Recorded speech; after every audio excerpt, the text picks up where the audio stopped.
Morning, Gaffer. Morning, Jim. Isn't it about time you got your brakes fixed? I don't know, it's too expensive. It's cheaper to hit something. He's a gaffer, doesn't need to take advice. He's a gaffer. He's a gaffer.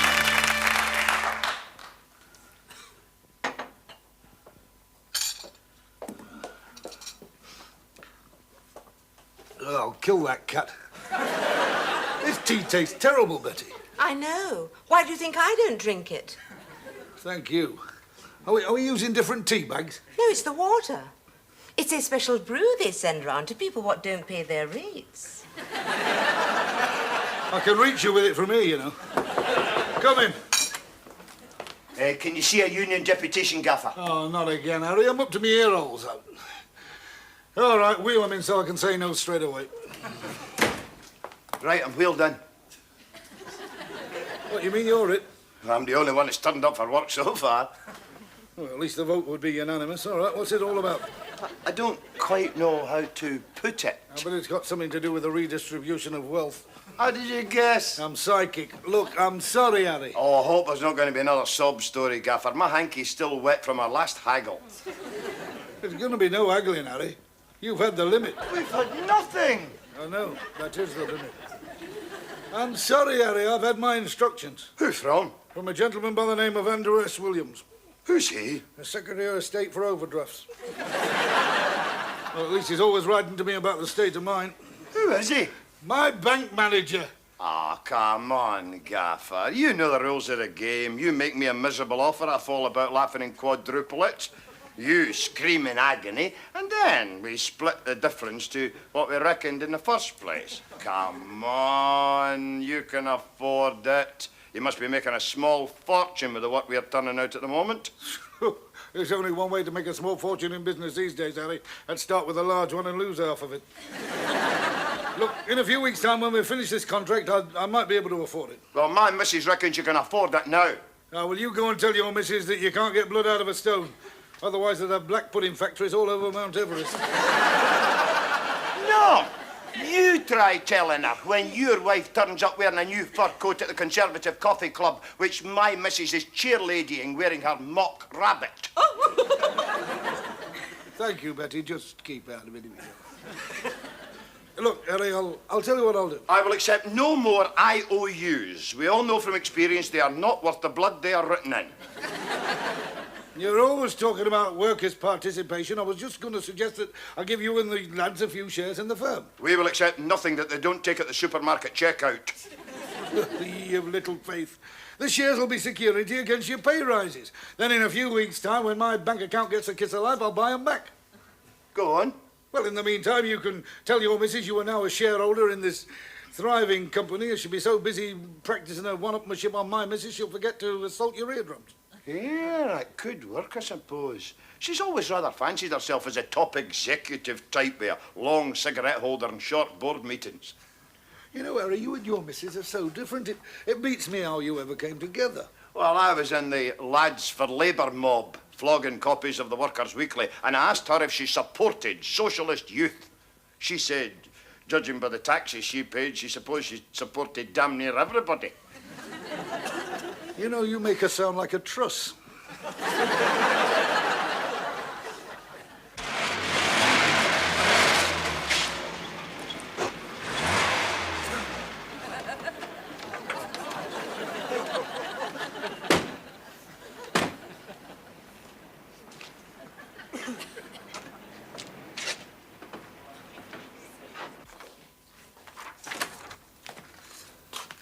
Did the post come? Whatever happened to that gracious old world courtesy, where people had time to greet one another before the starting gun went for the 8:30 rat race? Like a good morning, venerable employer, and how are you feeling today? If you must know, like Attila the Hun. And he used to sack everything in sight, you know, so watch it. Anything from Oglethorpe's? Only a cheque so fat that it'll have to be endorsed by Weight Watchers. Thank the Lord for that. This is the biggest relief since they invented corridor trains. Stick it in the bank before they send us another threatening letter. Hey, will you go and tell Harry I want to see him? I want to settle up. Settle up? I want to buy back their shares I gave them in lieu of a rise. Oh, that reminds me. There's another letter from your accountants. You mean this one that's marked personal, private and confidential? That seems to have committed suicide by throwing itself onto your paper. Don't blame me. I tried master flat resuscitation, but the glue don't work. Not that I read it. I don't like horror stories anyway. If you don't go and fetch Harry, you'll be the victim of one. What the devil's this?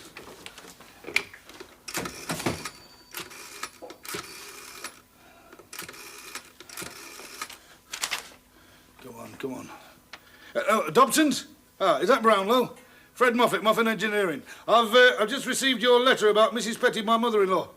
I see you've issued her some shares in this company. Can you tell me why? Yes, I remember she loaned the firm £1,000 some years ago. My wife does remind me of it from time to time, 24 hours a day. Look, when I made the agreement, the repayment... I wanted the repayment in cash or shares to give me a let out, not her a let in. Just a minute. I'll be with you in a minute. Hey, but wait, can you... Hang on a minute. Do you mind if I do the talking? I'm paying. Can you tell me who gave you the authority? Well, what's my wife got to do with it? Yeah, I know she's on the list of directors. I mean, they stick a monkey on the top of a barrel organ, but they don't let it turn the handle, you know. Well, how many shares? How many? Look, the agreement was for £1,000 worth of shares, not 1,000 shares. Those shares are worth a damn sight more than £1 each now, you know. All right, well, hey, in future, if I pay your wages, I expect you to be impartial in my favour. Thank you very much indeed for note. You want me, Gaffer? What? Oh, well, my bank account's back in the black at long last, so will you arrange for you and the lads to let me have those shares back? Right. I don't know. What are you offering? You what? For our shares. How much? What the hell are you talking about, Harry? The agreement was a bonus £100 per man, redeemable against the £101 shares I gave you each as a security. Ah, that was before I heard you say that they were worth a lot more than £1. How about £5 each? You don't think I'm giving 500 apiece to you, look? All right, then. We'll just hang on to them. And then we'll collect our dividends at next week's annual general meeting. It's about time we had some controlled industrial democracy around here. Controlled? And I thought democracy was one man, one vote. Oh, that's the ordinary kind, love. Industrial democracy is one union, one vote, and we are the one union. See you at the AGM. We seem to have a mutiny on the Bounty. There might be a mutiny, there will certainly not be any bounty. Get my missus on the phone. You're wasting your time. She phoned earlier. And are you in trouble? What for this time? You forgot your silver wedding anniversary, didn't you? Oh, not again. Did she tell you I also forgot me brass, copper, tin, iron and scrap metallings and all? She shouldn't have married a man, she should have married a metal detector. Well, she's gone off in a huff. In fact, she caught the first huff to come along. It is not the morning, Betty, if you don't mind. Just get her on the phone. Oh, and she said to tell you that your dinner's in the supermarket.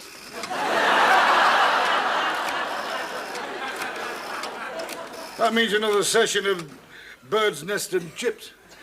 I don't know what those birds get up to in those nests, but it don't half kung fu my Elsa. Where's she gone? Her mother's? Where else? She should get a season ticket. It's just the same. One wrong word, she shoots back home like Formula One knicker elastic.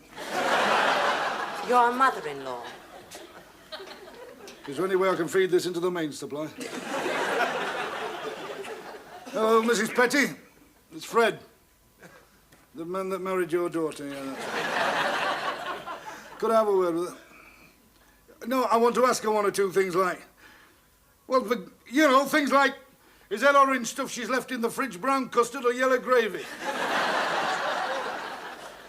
Yeah, I know, yes, I know it's my wedding anniversary. I have been informed, yeah. I don't know what all the fuss is about as long as a man can remember to turn up in the first place. All right, then, in the second place, will you fetch her? Hello? Hello? Why don't you go and see a taxidermist? She's rung off. Well, that's no way to talk to your new shareholder. Oh, well, I forgot that. What am I going to do about these shares? I've got 2 lots at it now. I think I'll go and invest in a little insurance with old Jack Hardcastle. Jack Hardcastle? Ah, Mrs. Pitty used to be very sweet on him, you know, when they were younger. He used to have to fight her off with a stick. And he can still twist around his little finger. Mind you, I think it reminds her about what he used to twist her around.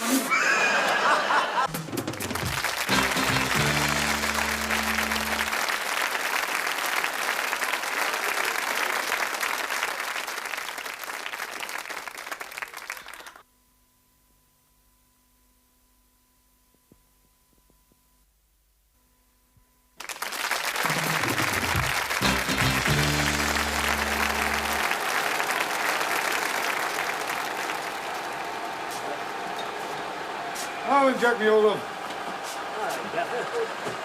Can I have a quiet word?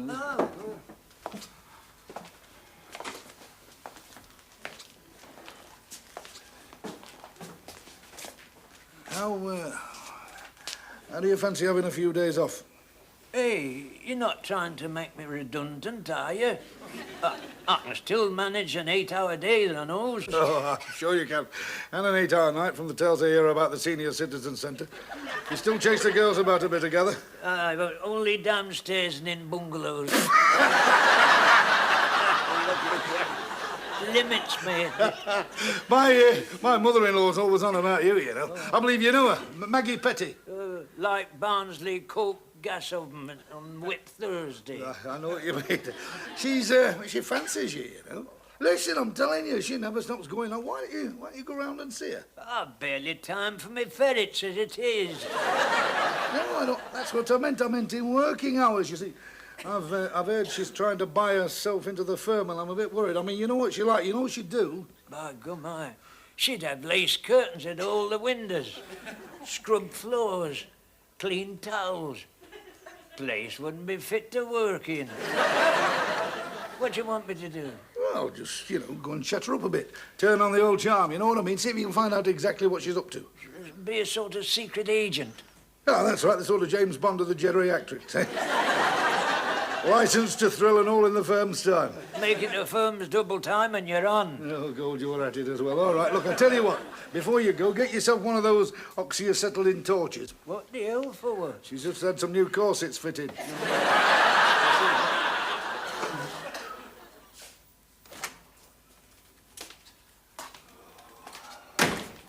Hello, what's the trouble? You've got a face like a screwed-up tax demand. I can't cook is the trouble. Breakfast was a disaster. Had to use a tea to put the toast out. It's funny. You have no trouble cooking the books. Anything I can get you, like a simplified will form? I'll settle for 1.5 yards of peace and quiet. Good morning, Gaffer. Ready for the meeting? Oh, well, that's all I needed. It's not this morning, is it? This is it. The day socialism comes to Moffat's. You mean to each according to his greed, from each according to his inability to get out of it. All right, we'll go in. Betty.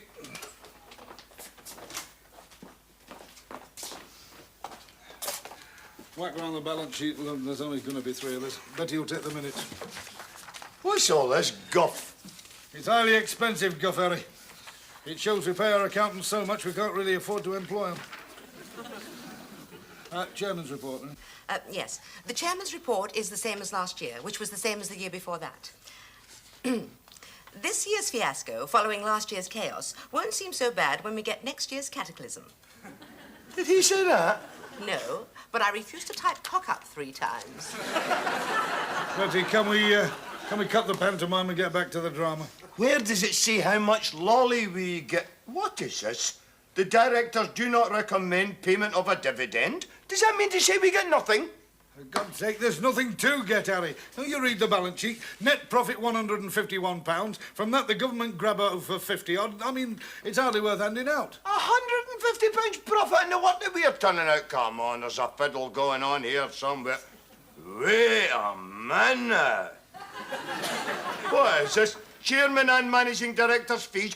That's over 200 quid a week you get. No, not really. You see, doing it that way, we only pay 30% tax instead of 40. And I leave it in the business as a personal loan for working capital. And I bet you get something out of that as well. Well, Oh, I can see now where the great train robbers went wrong. If only they had called themselves the board of directors of the mail train dismantling company, everything would have been legal.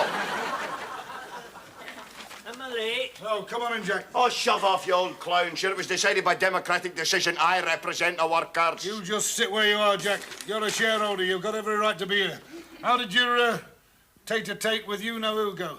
Well, it was like being cuddled by a killer whale and finding your harpoon was bent.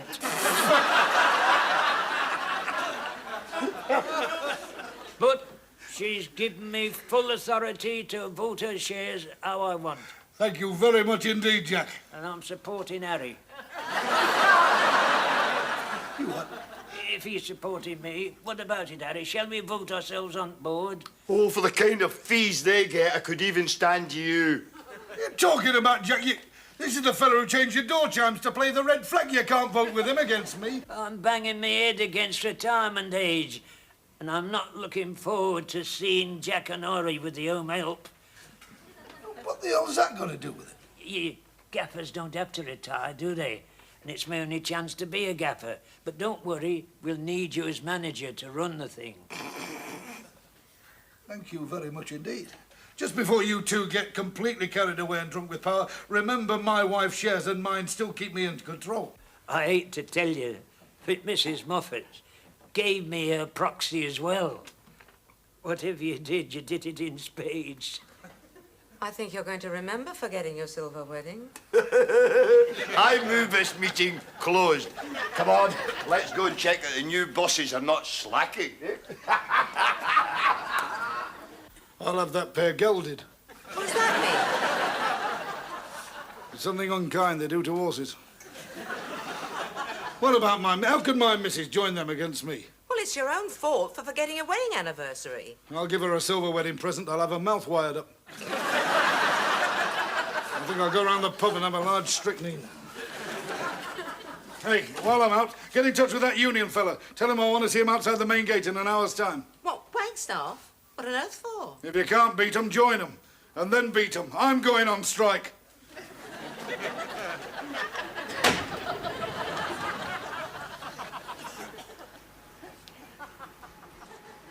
Mr. Moffat, isn't it? Brother Wagstaff. We met at the last negotiations. No, I never forget a fleece. This marching up and down on the placard. You must excuse my rather droll sense of humour, but it's almost as if you were on strike. Yes. But you're a gaffer.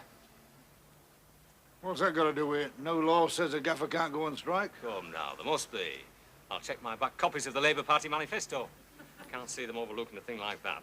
Anyway, I'm not a gaffer anymore. I've been sacked, so I'm striking. If I may say so, you're not making a very good job of it. If I may say so, what the bleeping heck's it got to do with you? Well, your slogan's got no zing. You have to widen your appeal.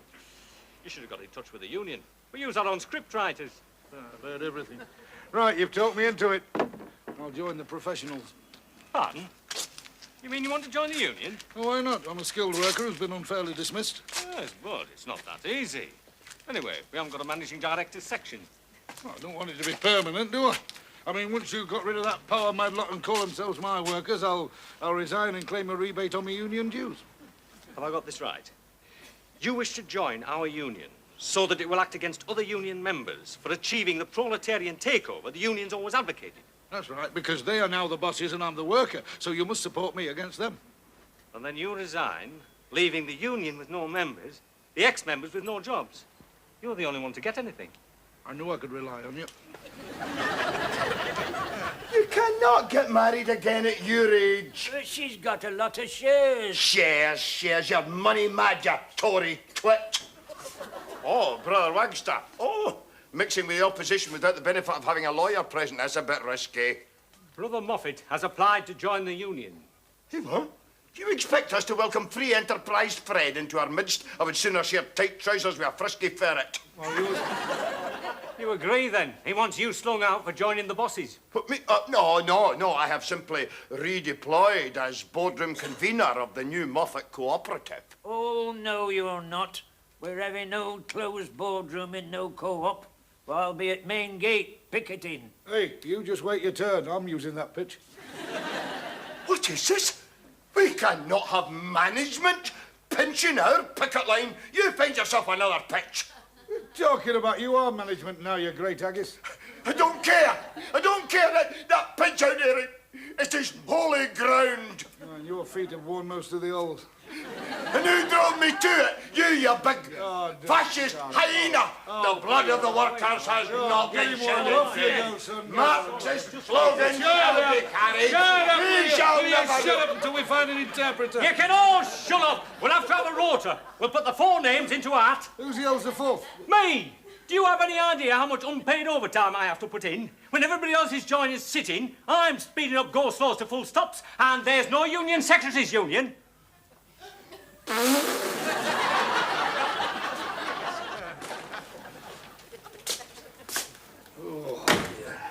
thought you were on strike. My next turn's at midnight.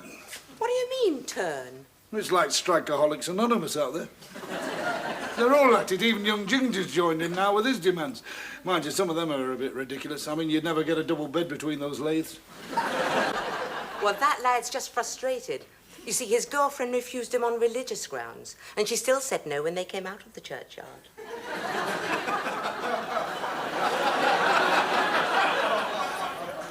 You're not waiting for a laugh from me for that, dear. I mean, I'm ready to pack it all in me. I think I'll go beachcombing along the Manchester Ship Canal.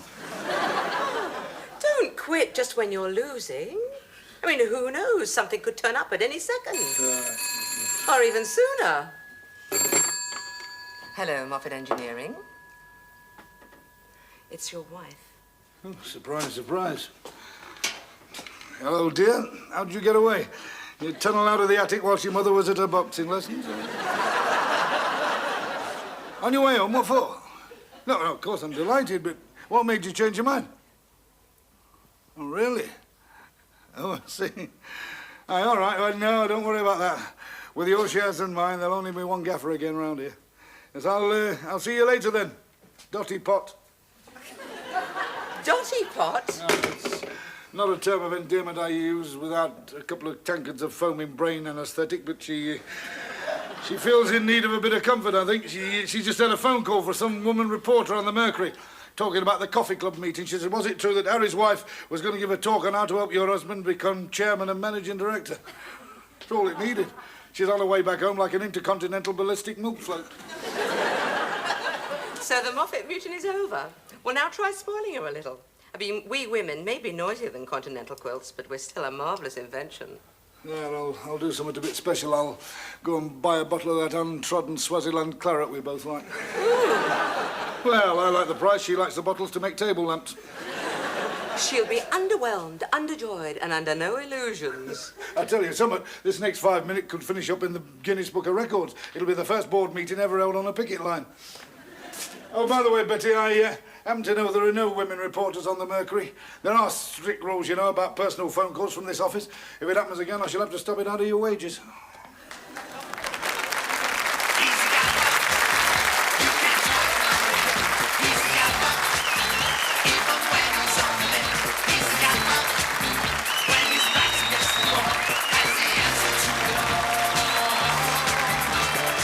Trust the politicians to the left or to the right, because they're all the same in office when they make it overnight. Resents the time he spends on paperwork and VAT, keeps the money that the taxman doesn't see. Doesn't need to take advice. He's a gaffer. He's your man at any price. He's a gaffer.